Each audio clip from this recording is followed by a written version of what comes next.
હાલ ચૈતર વસાવાનું જે પ્રકરણ છે તે ચારે તરફ ચર્ચાનો વિષય છે। તેઓ 14 ડિસેમ્બરના રોજ પોલીસ સમક્ષ હાજર થયા હતા, ત્યારે ત્યાં યુવા નેતા યુવરાજસિંહ જાડેજા પણ હાજર હતા અને તેમણે પણ વાત કહી હતી કે જ્યાં સુધી ભરૂચની સીટ જીતીશ નહીં ત્યાં સુધી હું જપીશ નહીં અને ત્યાં સુધી અમે પ્રચાર કરતા રહીશું। આજે તેઓ અમારી સાથે ઉપસ્થિત છે, તેમની સાથે આપણે વાત કરીશું, તેમના પાસેથી જાણીશું કે તેઓ ભરૂચમાં જે પરિસ્થિતિ છે, પોલીસ ક્યાંક ને ક્યાંક પહેલાં પણ તેમણે અરજી કરી હતી કે રિમાન્ડની અરજી કરી હતી, ત્યારબાદ રિમાન્ડ ના મળ્યા, ફરીથી આજે માંગ્યા હતા તેમણે રિમાન્ડ, પરંતુ ક્યાંક ને ક્યાંક અદાલતે પણ ના પાડી દીધી। જે ડેડિયાપાડાની કોર્ટ હતી તેમણે પણ કહ્યું કે તમે જેલમાં જઈને પૂછતાછ કરી શકો છો। તો જે આ કાર્યવાહી થઈ રહી છે ત્યાં જે પરિસ્થિતિ છે તેમના વિશે આપ શું કહેશો? ખાસ કરીને ચેતરભાઈના કિસ્સામાં જોવા જઈએ ને તો ફેઝલભાઈ, ખરેખર પરિસ્થિતિ એવી છે કે ક્યાંક ને ક્યાંક આખું જે કાવતરું, જે રાજકીય કિનારખોરી રાખી અને ચેતરભાઈને ફસાવવાનો, બદનામ કરવાનો જે પ્રયાસ થઈ રહ્યો છે, તેમાં પોલીસ જે છે એ પોલીસ ક્યાંક ને ક્યાંક એનો હાથો બની રહી છે, પહેલી વાત। બીજી વાત કે અત્યારે તમે જે વાત કરી કે ભાઈ જામીનની અથવા તો રિમાન્ડની, તો અત્યાર સુધી જે જામીન મૂકવામાં આવ્યા હતા એ આગોતરા જામીન હતા।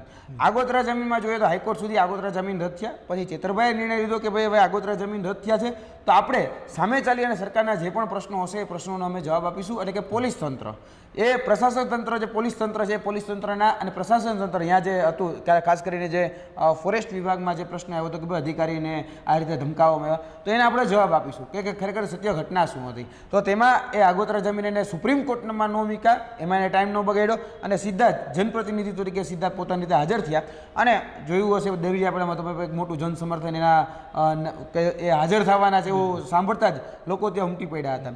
હવે વાત આવી રિમાન્ડની, જ્યારે જે તે સમયે રિમાન્ડ માગવાની પ્રોસેસ એ પોલીસ દ્વારા કરવામાં આવી, ત્યારે એ રિમાન્ડના કંઈક 14 દિવસની રિમાન્ડ માગવામાં આવી, પરંતુ 14 દિવસના રિમાન્ડ તો ન મળ્યા, પણ 3 દિવસ જેટલા, 3.5 દિવસ જેટલા રિમાન્ડ મળ્યા।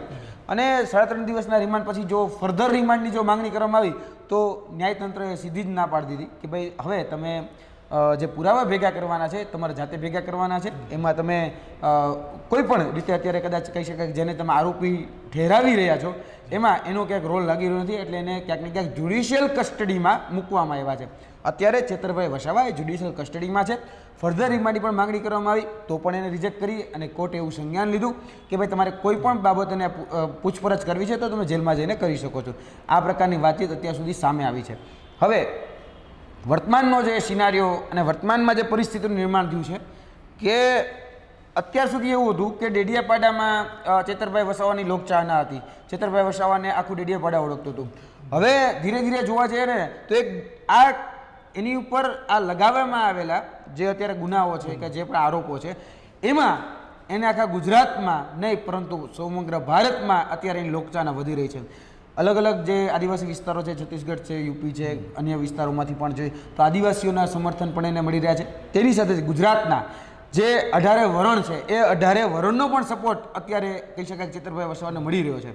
એટલે આવનાર દિવસોમાં મને એવું લાગે છે કે આ જે લોકચાહના છે એમાં દિવસે ને દિવસે વધારો થશે। સરકાર જો આની પર યોગ્ય પગલાં નહીં લે અથવા તો જોવા જઈએ તો સરકાર કદાચ કાચું કાપશે તો મને લાગે છે કે એક એની વિધાનસભાની સીટ કપાઈ જશે, લોકસભાની સીટ કપાઈ જશે, માફ કરજો જી। તો એક વસ્તુ પણ બની હતી કે જ્યારે વિદ્યાર્થીઓની સ્કોલરશિપ માટે તમે પણ હતા બિરસા મુંડા ભવન ખાતે જે થયું હતું અને ત્યારબાદ એમને જે 1.5 વર્ષથી સ્કોલરશિપ નથી મળતી તે 1.5 દિવસમાં મળી ગઈ હતી, તેમ ચેતરભાઈ વસાવાની સાથે તમે પણ હતા। ક્યાંક ને ક્યાંક તમને લાગે છે કે જે આંદોલનો તમે ચલાવતા હતા અથવા તો એમની સાથે રહીને તમે જે દાંડી યાત્રા પણ કરી, તો એના કારણે ક્યાંક ને ક્યાંક ફસાવાનું જે સવાલો ઊભા થાય છે એ તમને લાગે છે? ખાસ કરીને ચેતરભાઈ વસાવાને ફસાવાના જે મૂળ કારણો જો જોવા જઈએ ને તો ચેતરભાઈની અહીંયા એ સ્થાનિકની પહેલી લોકચાહના, બીજું કે ચેતરભાઈ વસાવાએ જે નકલી કચેરીઓ અથવા તો સ્થાનિક વિસ્તારોમાં ચાલતા આદિવાસી વિસ્તારોની જે મળતી સ્કોલરશિપની બાબતો હોય, તેને મળતી એ યોજનાઓની બાબત હોય, નકલી કચેરીઓ જે ધમધમતી હતી એના વિરુદ્ધમાં પણ ચેતરભાઈ વસાવા અગાઉથી ફરિયાદ આપી ચૂક્યા હતા, છતાં પણ કોઈ પ્રકારના એક્શન નહોતા લેતા। પછી અમુક વસ્તુઓ જગજાહેર થવા લાગી, તેને કારણે એ ચેતરભાઈ વસાવા જે છે જે વિદ્યાર્થીઓનો મુદ્દો લઈ એટલે કે જ્ઞાન સહાયકનો મુદ્દો લઈને પણ ચાલ્યા, એ જ ચેતરભાઈ વસાવા બાળકોનો જે શિષ્યવૃત્તિનો મુદ્દો લઈ એ પણ ચાલ્યા। અને અમે એક વિદ્યાર્થી આગેવાન તરીકે, વિદ્યાર્થી નેતા તરીકે બધા જ મુદ્દાઓમાં અમે ચેતરભાઈ સાથે કામ કર્યું છે, એટલે ગ્રાઉન્ડમાં એની પકડ કેવી છે અમે નજીકથી જાણીએ છીએ। અને ત્યારબાદ જે જન સમર્થન જેને મળી રહ્યું હતું, જનસંપર્ક જે રીતે વધી રહ્યો હતો અને જે લોકો એને જે ચાહના આપી રહ્યા હતા, લોક ચાહનામાં જે વધારો થઈ રહ્યો હતો, એ ભારતીય જનતા પાર્ટી માટે માથાનો દુખાવો હતો. એને કોઈ પણ સંજોગોમાં આ માથાનો દુખાવો મટાડવા માટે એમને જેલમાં મોકલવા ખૂબ જરૂરી હતા. હવે એમને જેલમાં મોકલી દીધા છે.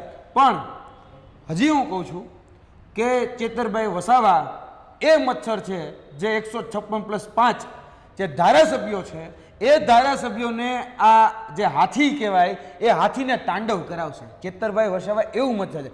કદાચ આ લોકો એને અંડર એસ્ટિમેટ કરી રહ્યા છે. આ લોકો એટલે 156+5 જે અત્યારે કહી શકાય કે અત્યારે સત્તાધીશો છે એને અત્યારે અંડર એસ્ટિમેટ કરી રહ્યા છે. પણ અંડર એસ્ટિમેટ જેટલો અંડર એસ્ટિમેટ કરશે એટલો ઊંધે માથે પડી અને ભોગવવાનો વારો એમનો જ આવવાનો છે. કારણ કે ચેતરભાઈ વસાવા એ આગળના દિવસોમાં હું સંપૂર્ણ રીતે જાણું છું કે જેલમાંથી મજબૂત થઈને બહાર આવશે. પોતાના જે મુદ્દાઓ છે એ વધારે આક્રમકતાથી, વધારે પ્રચંડતાથી એ પોતાના મુદ્દાઓ ઉઠાવશે. અને ચેતરભાઈ વસાવા એ આદિવાસી સિંહ છે અને સિંહ ગર્જના કરે, સિંહ જ્યારે ત્રાળ પાડે ત્યારે ભલભલાએ એમાં જે કહી શકાય બીકણ જે શિયાળો છે એને છટકી જ જવાનું છે. એટલે ઘણા બધા લોકો જ્યારે કહે છે ચેતરભાઈ વસાવા બહાર આવશે એટલે ઘણા બધા લોકોને ઘણું બધું ભોગવવાનું પણ આવવાનું છે. જે લોકોએ ખોટા કેસ કર્યા છે, જે લોકોએ ક્યાંક ને ક્યાંક ચેતરભાઈ વસાવાને બદનામ કરવાના જે પ્રયત્નો કર્યા છે એ લોકોએ આગળના દિવસોમાં ભોગવવા માટે તૈયાર રહેવું. અને અમે આ માધ્યમથી કહીએ છીએ કે 1 તારીખ પછી અમે પણ જે ભરૂચ લોકસભા છે ત્યાં ચેતરભાઈ વસાવા વતી અમે ત્યાં એમના માટેનું એક કેમ્પેનિંગ કરવા આવી રહ્યા છે. ચેતરભાઈ વસાવા ભરૂચ લોકસભા લડે છે અને ચેતરભાઈ વસાવાને ભરૂચ લોકસભા જીતાડવા માટે જેટલા પણ તાલુકાઓ છે, જેટલા પણ ગામડાઓ છે, એક એક ગામડાનું એક એક ઘર અમે ખૂંદી વળવાના છીએ અને ચેતરભાઈ વસાવા માટે અમે વોટ માગવાના છીએ. આ 2024ની જે લોકસભાની ચૂંટણી આવી રહી છે એ લોકસભાની ચૂંટણીમાં ચેતરભાઈ વસાવાને કોઈ પણ સંજોગોમાં અમારે જીતાડી અને સંસદમાં મોકલવા છે. એક ગુજરાતમાં એક ધારાસભ્ય તરીકે જો આટલું બધું કામ કરી શકતા હોય, સામાન્ય જનતાઓના આ રીતે મુદ્દા ઉઠાવી શકતા હોય તો અમે ઈચ્છીએ છીએ કે આ જે જનનેતા છે, આ જે લોકનેતા છે, ખરેખર એની જરૂરિયાત એ સંસદમાં છે. તો સંસદમાં જ્યારે જશે ત્યારે એ કહી શકાય કે જે બિલો હશે જેમાં શોષિતો વંચિતો જે ગરીબો છે એના માટે જ્યારે સુખાકારીની જે યોજનાઓ છે એ યોજનામાં એ વિસ્તારને પોતાની રીતે કઈ રીતે આગળ લઈ શકે એના માટે એના પાસેનું એના માટેનું સપનું પણ હશે. એટલે એવા વ્યક્તિઓને સંસદમાં મોકલવા ખૂબ જરૂરી છે. અમારે સિમ્બોલિક નેતાઓ નથી જોતા. અમારે જે સામાન્ય જનતામાંથી જે ઊભો થયેલો નેતા છે એ જ જોઈએ છે અને એવા જ નેતાઓને અમે સંસદમાં મોકલવા માગીએ છીએ. એટલે આદરણીય ચેતરભાઈ વસાવા માટે 1 તારીખથી ડેડિયાપાડા, નેત્રંગ અને બધા જ જે કહી શકે ભરૂચ લોકસભાના જે વિસ્તારો છે, 7 કોન્સ્ટિટ્યુન્સી જે વિધાનસભાઓ જે જોડાય છે એ 7 વિધાનસભાઓમાં જવાના છીએ.